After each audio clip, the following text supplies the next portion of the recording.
नमस्कार बच्चों, मैं प्रमोद सती एक बार फिर सुपर 100 कार्यक्रम में आपके साथ हूं। और बच्चों, आप लोगों से हमें बहुत उम्मीद होती है, सारे शिक्षक बंधु और हम सारे पेरेंट्स को आप लोगों से बहुत उम्मीद होती है।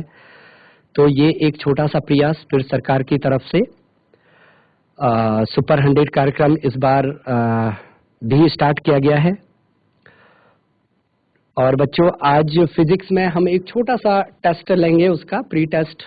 ओके, ऑल्दो ये जो इसमें प्रश्न हैं, इनमें से आपके कुछ ही प्रश्न आपके नीट में और जेई में पूछे गए हैं, क्योंकि सबसे ये प्राइमरी लेवल का टेस्ट है, जस्ट आपका नॉलेज को चेक करने के लिए। तो पहले आप बच्चों इस प्रश्न पत्र को सॉल्व करेंगे, फिर हम कल से अपनी कक्षाएं सुचारू रूप से संचालित करेंगे। ठीक है बच्चों? ठीक है बच्चों। विद्युत आवेशों के मध्य लगने वाले बलों से संबंधित नियम है बच्चों। ओके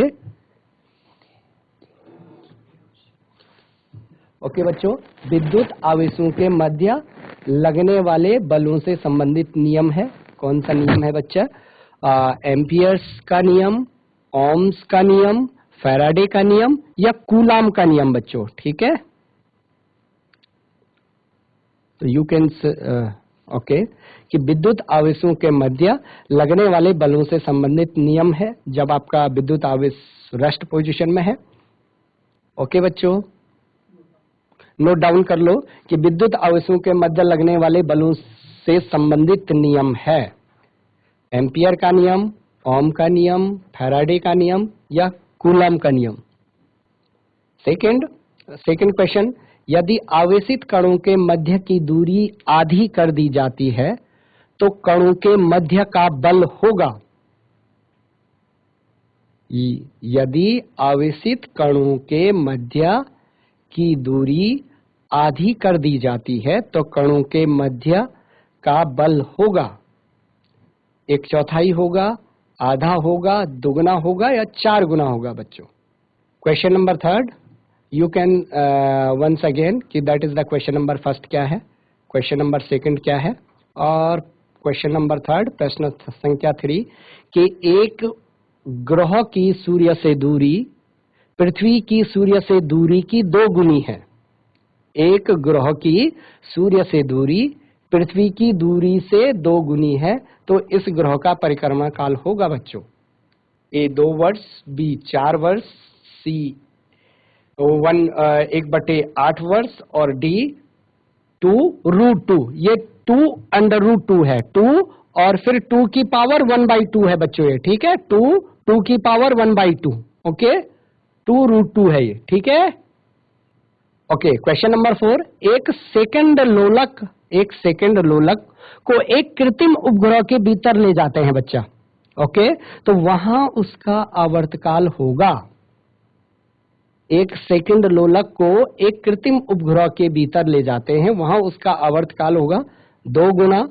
पृथ्वी तल से उपग्रह की ऊंचाई पर निर्भर करेगा, या सी आपका अनंत या अपरिवर्तित रहेगा।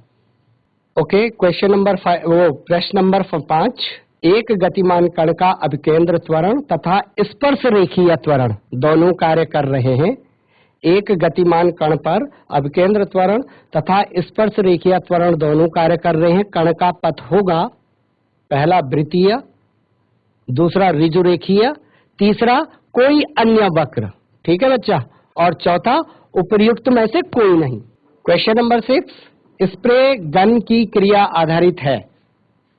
स्प्रे गन की क्रिया आधारित है आर्किमिडीज के सिद्धांत पर, बर्नौली की प्रमेय पर, प्लवन के सिद्धांत पर या उपर्युक्त में से कोई नहीं। 1 मोल आदर्श गैस का दाब 1 वायुमंडल है। गैस को रुदोष्म रीति से दबाकर आयतन पहले का 1/4 कर दिया जाता है।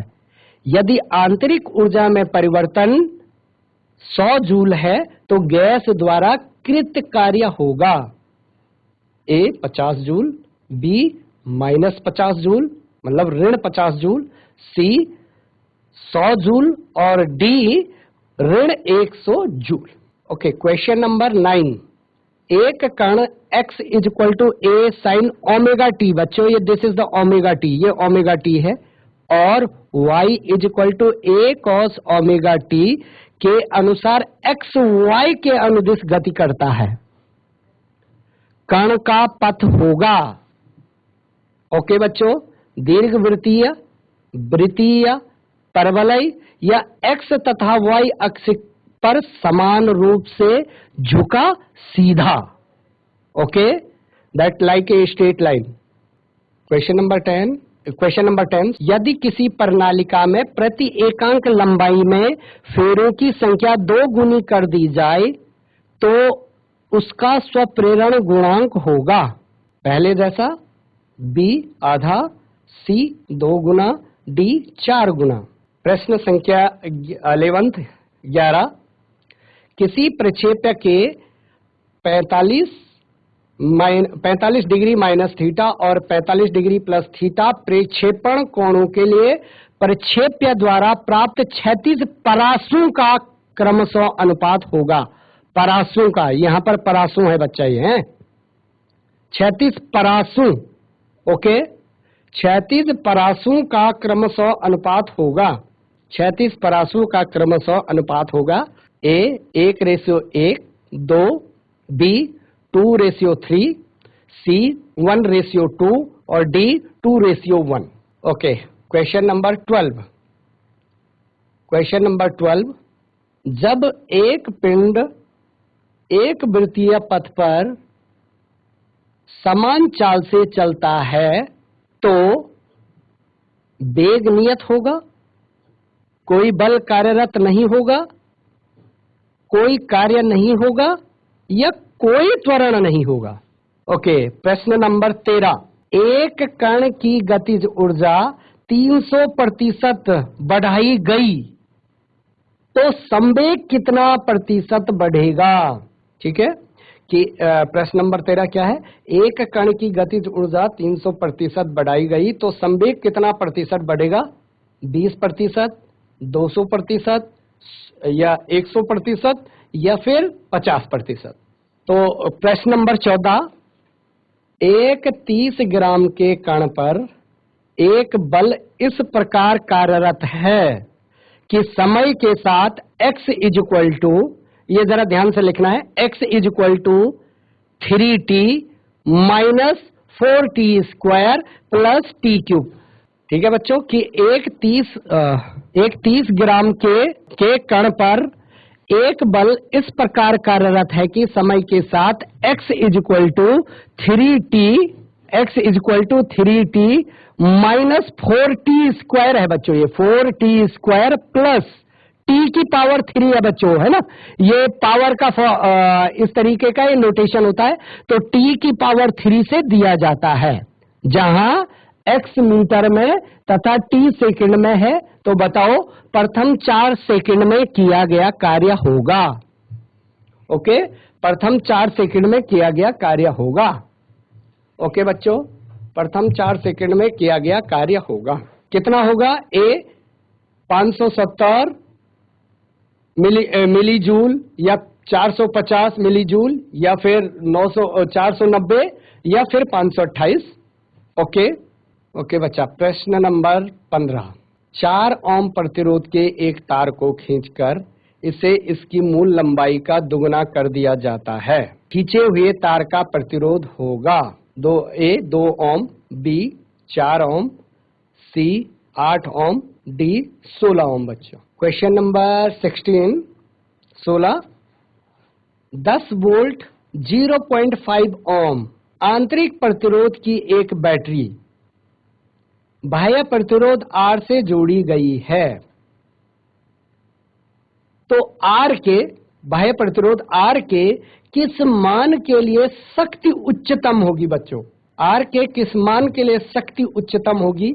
0.25 ओम, 0.5 ओम, C 1 ओम और D 2 ओम। 16 है। अब 17 क्वेश्चन, प्रश्न नंबर 17, एक संधारित्र को आवेशित करने के बाद बैटरी हटा ली जाती है और प्लेटों के बीच की दूरी 2 गुनी कर दी जाती है, तो संधारित्र की ऊर्जा घट जाएगी, बढ़ जाएगी, अपरिवर्तित रहेगी, या कुछ भी संभव है। प्रश्न नंबर 18, ताप जिसके ऊपर लोह चुंबकत्व का गुण नष्ट हो जाता है वह है। ओके, ताप जिसके ऊपर लोह चुंबकत्व का गुण नष्ट हो जाता है वह है उत्क्रमण ताप कहलाता है, उदासीन ताप कहलाता है, क्यूरी ताप कहलाता है, या परम शून्य ताप कहलाता है। And last one is okay 19 question कि बाह्य बलों की अनुपस्थिति में द्रव्य बूंद की आकृति निर्धारित होती है। बाह्य बलों की अनुपस्थिति में द्रव ये बच्चों लिक्विड है, ओके, मैटर नहीं है, लिक्विड बूंद, पानी की बूंद, मतलब पानी की बूंद की आकृति निर्धारित होती है बच्चों, ठीक है, श्यानता से, द्रव के घनत्व से, पृष्ठ तनाव से, या उपर्युक्त में से कोई नहीं, उपर्युक्त में से कोई नहीं बच्चों। ओके बच्चा, प्रश्न नंबर 20, प्रश्न नंबर 20, किसी पिंड का द्रव्यमान केंद्र पिंड का उच्चतम बिंदु है, पिंड का ज्यामितीय केंद्र है, इस प्रकार चलता है जैसे पिंड का सारा द्रव्यमान उसी में केंद्रित है, या इनमें से कोई नहीं। Which one is the centre point of any body, है ना, कि जो सेंटर ऑफ मास है, सेंटर ऑफ मास, किसी पिंड का द्रव्यमान केंद्र पिंड का उच्चतम बिंदु है, या पिंड का ज्यामितीय केंद्र है, या इस प्रकार चलता है जैसे पिंड का सारा द्रव्यमान उसी पर केंद्रित है, या कोई नहीं इनमें से। ओके बच्चों, एक बार रिपीट करूं। फर्स्ट, विद्युत आवेशों के मध्य लगने वाले बलों से संबंधित है, संबंधित नियम है, यदि आवेशित कणों के मध्य की दूरी आधी कर दी जाती है तो कणों के मध्य का बल होगा। Second question. थर्ड क्वेश्चन, एक उपग्रह की सूर्य से दूरी पृथ्वी की सूर्य से दूरी की 2 गुनी है तो इस ग्रह का परिक्रमण काल होगा। थर्ड क्वेश्चन, एक सरल लोलक को एक कृत्रिम उपग्रह के भीतर ले जाते हैं, उसका आवर्तकाल होगा। चौथा क्वेश्चन। पांचवा प्रश्न, एक गतिमान कण पर अभिकेंद्र त्वरण तथा स्पर्श रेखीय त्वरण दोनों कार्य करते हैं, कण का पथ होगा। ओके, प्रश्न नंबर 6वां जो है, इस पे गण की क्रिया आधारित है, ये इसके ऑप्शन है, कौन सा सही है। ओके, 7वां क्वेश्चन, 8वां क्वेश्चन, 9वां क्वेश्चन सॉल्व करिए तो बच्चों, कोशिश करिए सॉल्व करने की इनको। 7वां, 8वां एंड 9वां क्वेश्चन सॉल्व हो गया बच्चा। 7वां क्वेश्चन क्या है, एक मोल आदर्श गैस का दाब 1 वायुमंडल है, गैस को रुद्धोष्म रीति से दबाकर आयतन पहले का 1/4 कर दिया जाता है। यदि आंतरिक ऊर्जा में परिवर्तन 100 जूल हो तो गैस द्वारा कृत कार्य होगा। The work done by the gases. Okay, तो how can we solve this. Okay, प्रश्न नंबर 8, एक निकाय द्वारा अवशोषित ऊष्मा 2 किलो कैलोरी तथा कृत कार्य 500 जूल है, निकाय की आंतरिक ऊर्जा में परिवर्तन है। क्वेश्चन नंबर 9, एक कण x = a sin omega t, y = a cos omega t के अनुसार x y के अनुदिश गति करता है, कण का पथ होगा। प्रश्न संख्या 10, यदि किसी प्रणालिका में प्रति एकांक लंबाई में फेरों की संख्या 2 गुनी कर दी जाए तो उसका स्वप्रेरण गुणांक होगा, पहले जैसा आधा, 2 गुना या 4 गुना। ओके, हाँ, इसको भी सॉल्व करिए बच्चा, सॉल्व करिए इसको। किसी प्रक्षेप्य के 45 डिग्री माइनस थीटा और 45 डिग्री प्लस थीटा प्रक्षेपण कोणों के लिए प्रक्षेपक द्वारा क्षैतिज परासु का क्रमशः अनुपात होगा, क्षैतिज परासु का। ठीक है बेटे।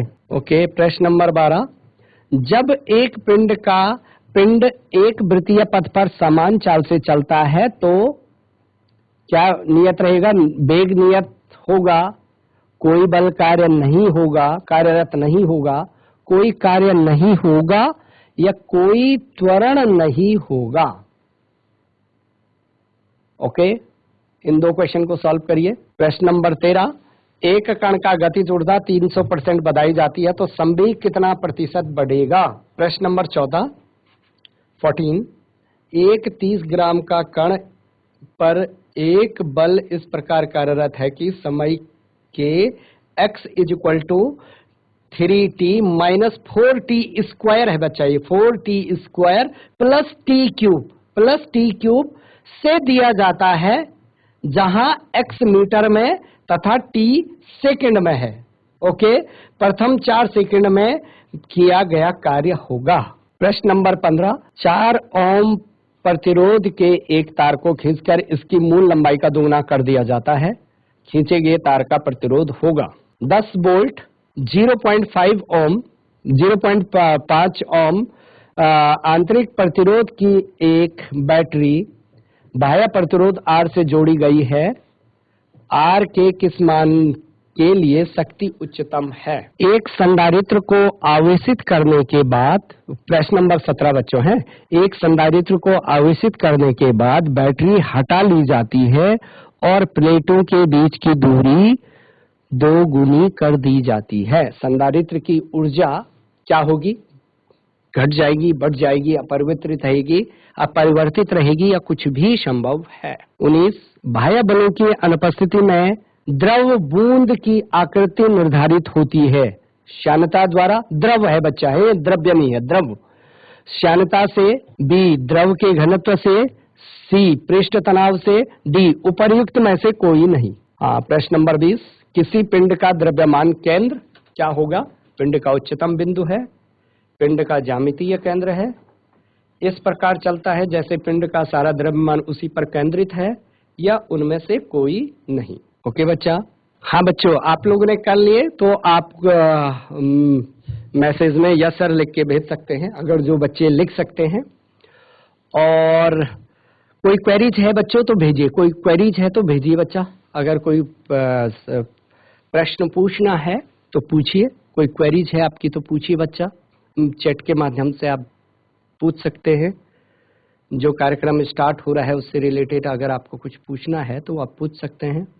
Yes, any queries my child बच्चों। तो मेरे बच्चों, कल से हम आपको आपका जो सेकेंड टर्म का सिलेबस है उससे रिलेटेड जो नीट में और जेईई में क्वेश्चन आते हैं उन्हीं को हम रिवाइज करने की कोशिश करेंगे, उन्हीं को हम बताएंगे ताकि वो आपके एग्जाम में भी आपको थोड़ी सा फायदा दे। ओके, ऑल दो सारे चैप्टर आपके लगभग इक्वली निर्धारित होते हैं, सारे के सारे इंपॉर्टेंट होते हैं, लेकिन हमें जो भी 1 महीना 1.5 महीना का समय मिलेगा उसमें हम आपको जो तुम्हारा सेकेंड टर्म का सिलेबस है उसी से हम उसी सिलेबस को लेके आपको उससे रिलेटेड नीट और जेईई के जो भी क्वेश्चन हैं उनको हम आपको कराएंगे। ठीक है? और बच्चों, प्रयास आपको कंटिन्यूअसली करना है, आपको अपने सारे सब्जेक्ट पढ़ना है, क्योंकि समय अभी जो पिछले दो साल से समय है वो बड़ा कठिन समय है और सबसे अधिक जो नुकसान हुआ है वो बच्चों का नुकसान हुआ है। और सबसे अधिक नुकसान बच्चों का हुआ है क्लास 9, 10th, 11th और 12th का सबसे ज्यादा नुकसान हुआ है बच्चों। आपको भविष्य में क्या करना है ये निर्धारित करता है सबसे अधिक क्लास 11th और 12th। ओके बच्चों, क्लास 11 और 12 आपको आगे जीवन में क्या करना है सबसे ज्यादा निर्धारित करता है। ठीक है? तो आप घर में जितना भी आपको समय मिलता है आप कंटिन्यूअसली पढ़ाई करते रहें बच्चों। ठीक है? तो अगर आप कंटिन्यूअसली पढ़ते रहेंगे तो निश्चित ही आप आगे बढ़ेंगे बच्चों, और जब आप आगे बढ़ेंगे तो तभी हमारा देश तरक्की कर सकता है। ठीक है बच्चों? तो अगर आपको आइडिया देना है कि हमें क्या पढ़ाना है तो आप हमें मैसेज चैट के माध्यम से बोल सकते हैं कि सर ये टॉपिक आप पढ़ा दीजिए, वो हम पढ़ाएंगे फिर, है ना? तो आप भेज सकते हैं हमको कि हमें क्या पढ़ाना है बच्चों। ठीक है? किससे क्वेश्चन हमें कराने हैं। ठीक है? तो आप मैसेज कर सकते हैं, जो बच्चे अभी ऑनलाइन बैठे हैं वो मैसेज कर सकते हैं बच्चों। ओके? तो कल से हम फिर चैप्टर स्टार्ट करेंगे। ठीक है? आप मैसेज भेज सकते हो बच्चे। इन प्रश्नों का जवाब लिख लिया होगा। तो बच्चों कल से हम अपने जो क्लासेस हैं उनको रेगुलरली स्टार्ट करते हैं और ये वीक में 3 डेज चलेंगी। ठीक है बच्चों, तो आज का जो पेपर का सेशन है उसको यहीं समाप्त करते हैं और कल से हम रे ऑप्टिक्स या वेव ऑप्टिक्स जो भी आप चाहेंगे उसको हम स्टार्ट करेंगे बच्चों। ठीक है, तो ऑल द बेस्ट, पढ़ते रहो, खुश रहो, आनंदित रहो बच्चों। ओके।